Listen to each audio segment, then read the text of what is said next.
Welcome back, class, to day 2 of distance learning. A few announcements from yesterday.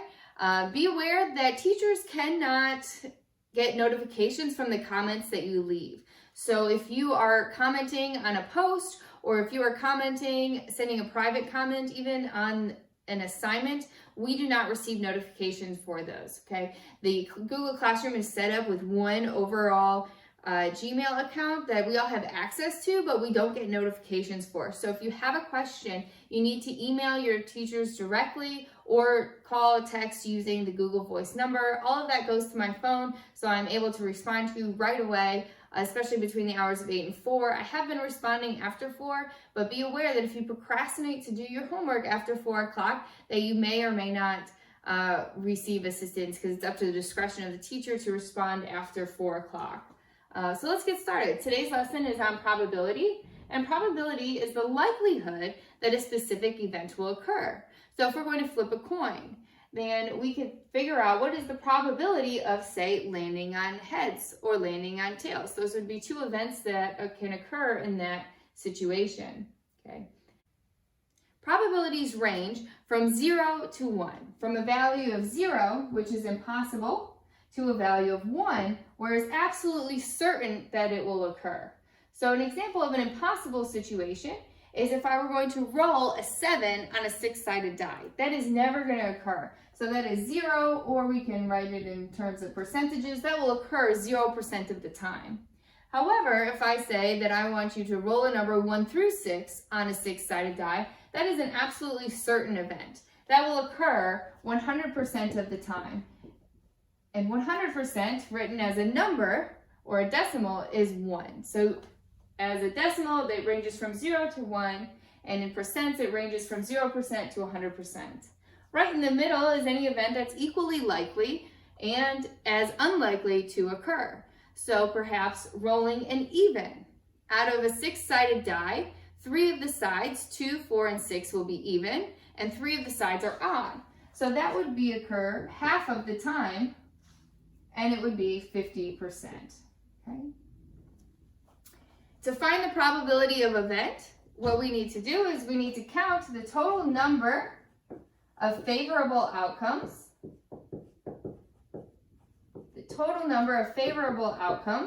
and divide it by our sample space. What are the total possible outcomes that could occur? Okay. So the number of favorable outcomes divided by our sample space, which we learned yesterday, is all of your options.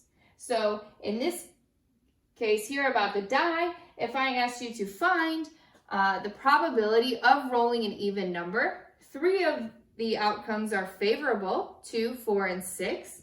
And in my sample space, though, the possibilities when you roll a die are 1, 2, 3, 4, 5, and 6. There are 6 options. So the probability of that event would be 3 divided by 6, which you can simplify to be 1/2, as a decimal 0.5, and as a percent 50%. Okay? Remember how to convert. To go from a fraction to a decimal, you need to divide the numerator divided by the denominator. And to go from a decimal to a percent, you need to multiply by 100 and add a percent sign. Let's look at this example of a spinner. Notice here on my spinner that I have 10 options. You can spin a number 1 through 10. Notice that each of the portions here are drawn equally. So the 10 isn't much larger than all the other numbers. They are all equal. So it's equally likely to land on any number as any other number. Okay. So let's look at this here. This is called probability notation. So P stands for find the probability. So I want the probability of that event. And the event goes in parentheses. So I could add that over here. The notation of probability is denoted with a capital P. And in parentheses, you would describe the event that you are looking for. So in this first example, I want the probability of spinning an odd number. The probability of spinning an odd number, okay? So to find that, I need to figure out, well, what are the total number of favorable outcomes? So look at your spinner. 1 is odd, 3 is odd, 5 is odd, 7 is odd, and 9 is odd. So I have 5 total favorable outcomes. Out of my sample space are, well, what are my total options? If I were to spin this spinner, where could I land? And the answer is 1 through 10. So you have 10 values in your sample space. So if we want to simplify this fraction first, I would like you to write all of your probabilities as fractions. Then you can write them as decimals and percents.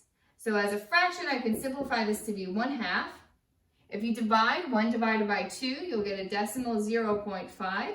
And as a percent, this is 50%. Let's look at the next one. Let's find now the probability of a multiple of 4. The probability of being a multiple of 4. So look at the values. Is 1 a multiple of 4? Remember, multiples are numbers that get bigger. So 4, 8, 12, 16, so on. So 1, no, 2, 3, 4 is a multiple of 4. 4 times 1 is 4. 5, 6, 7, 8 is another multiple of 4. 9 and 10 are not. So here my favorable outcomes are 2. I have 2 favorable outcomes, 4 and 8. Out of, again, my sample space, which is a total of 10 choices. So my sample space here is, notice, will remain the same no matter which probability I'm looking for, because the spinner itself has not changed. There's still only 10 options. Okay. I can simplify this fraction to be 1/5. Okay. I can now divide this to be a decimal, 0.2, and write this as a percent as 20%. Okay. And these next two examples, I really want to point out these two words here, and or. So let's look at the first one. We're going to find the probability of a number that is both prime and even. So in my spinner, there's a few numbers that are prime. Remember, primes are numbers that only have 2 factors, 1 and itself. Okay. 1 is not a prime number. 2 is a prime number. 3 is a prime number. 4 is not prime because 2 times 2 is 4. 5 is a prime number.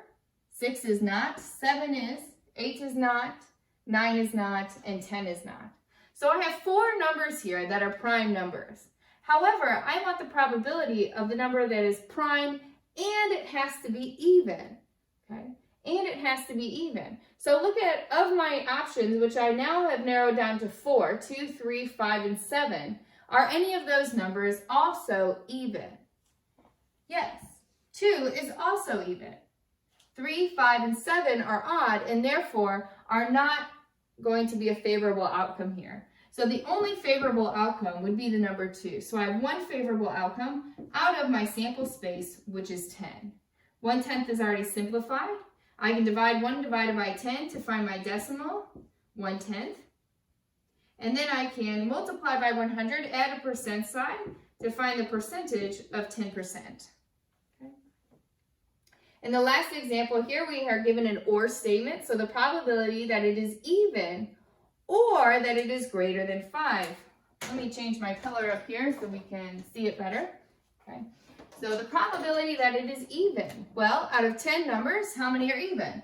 We have 1, 2, 3, 4, 5. I have 5 numbers that are even. Okay. Or it has to be greater than 5. So are there any other numbers here that would qualify that are greater than 5?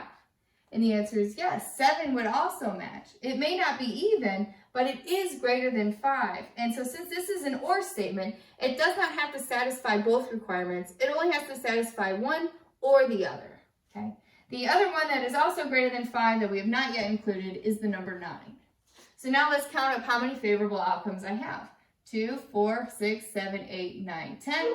So that would give me a total of 7 favorable outcomes. So this is equal to 7 over 10 is still my sample space. I can divide the numerator divided by the denominator, which would give me 7/10, and multiply by 100 to come up with the value of 70%. Okay? And so this concludes today's lesson on probability. Okay? I have already uploaded the worksheet that you need to complete that goes along with this lesson. If you have any questions, please reach out and ask me. Make sure that you're uploading your documents so that I can read all of your work. Okay? If you are completing on a separate sheet of paper, that is fine. Consider downloading a free scanner app if you're using your phone so that you have better quality submissions when you do upload your work. And as far as I've gotten the question of, Miss Ayers, are you going to allow us to do homework corrections? And I am not yet there yet. So right now we're still working on getting this built up. Our goal this weekend is to start grading, and so I can see, my goal is to figure out a way that I can take your submissions, provide feedback, and then my goal is, yes, to allow you to correct those if you choose. So soon to come, all right? So be patient with us. We are working so hard behind the scenes to make this all happen, make this all work. So please, please, please participate. We need participation in order for these days to count for the school year. Okay, so we're working really hard to not be here in June, so we need you guys to work really hard to not be here in June too, okay? So that's all for today. Again, questions, text, call, email. Do not comment. Thank you. Bye-bye.